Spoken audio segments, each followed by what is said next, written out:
ஒரு விசுவாசி தன் search pastor கிட்ட போயிட்டு, பாஸ்டர் இனிமே நான் சபைக்கு வரப்போறது இல்லைன்னு சொன்னாராம். இதை கேட்ட பாஸ்டர், ஏன் எதுக்குப்பா, இதற்கான காரணத்தை நான் தெரிஞ்சுக்கலாமான்னு கேட்டாராம். அதற்கு அந்த நம்பர், நீங்களே பாருங்க பாஸ்டர், சர்வீஸ் நடக்கும் போது சில பேர் போன் நோண்டுறாங்க, சில பேர் தூங்குறாங்க, சில பேர் காசிப் பேசிக்கிறாங்க, யாரும் ஒழுங்கா வாழ்றது இல்ல, இப்படி இருக்கும்போது நான் எப்படி வரது அப்படின்னு கேட்டாராம். இதெல்லாம் பொறுமையா கேட்ட அந்த பாஸ்டர் அந்த விசுவாசி கிட்ட, தம்பி உங்க ஃபைனல் டிசிஷன் எடுக்கிறதுக்கு முன்னாடி நான் ஒன்னு கேக்குறேன், எனக்காக பண்றீங்களான்னு கேட்டாராம். அதற்கு அந்த விசுவாசி, சொல்லுங்க பாஸ்டர், பண்றேன்னு சொன்னாராம். உடனே பாஸ்டர், தம்பி நீங்க கிளாஸ் ஆஃப் வாட்டர் எடுத்துக்கிட்டு நம்ம சபையை 2 முறை சுத்தி வாங்க, ஆனா அதுல இருந்து ஒரு சிங்கிள் டிராப் கூட சிந்தக்கூடாதுன்னு சொன்னாராம். அந்த விசுவாசியும் ஒரு டிராப் கூட சிந்தாம சபையை 2 முறை நான் சுத்தி வந்துட்டேன் பாருங்க பாஸ்டர் அப்படின்னு ரொம்ப சந்தோஷமா சொன்னாராம். உடனே பாஸ்டர், ஓகே, இப்ப நீங்க நடந்து போகும்போது சபைக்குள்ள யாராவது தூங்குறதையோ இல்ல காசிப் பேசுறதையோ இல்ல போன் பேசுறதையோ இல்ல தவற வாழ்றதையோ இப்படி ஏதாவது பாத்தீங்களா அப்படின்னு கேட்டாராம். அதற்கு அந்த விசுவாசி, இல்ல பாஸ்டர், என் போக்கஸ் எல்லாம் இந்த கிளாஸ் மேலயும் இதுல இருக்க தண்ணி கீழே சிந்தவே கூடாது அப்படின்றதுல மட்டும்தான் இருந்ததுன்னு சொன்னாராம்.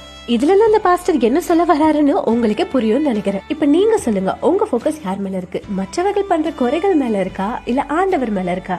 நோய்களை குணமாக்குற ஹாஸ்பிட்டல்ல தானே நோயாளிங்க இருப்பாங்க, அப்படித்தான் எதுவும். சோ சபை குறை சொல்லாம ஆண்டவர் மேல உங்க போக்கஸ் வைங்க. ஆமென்.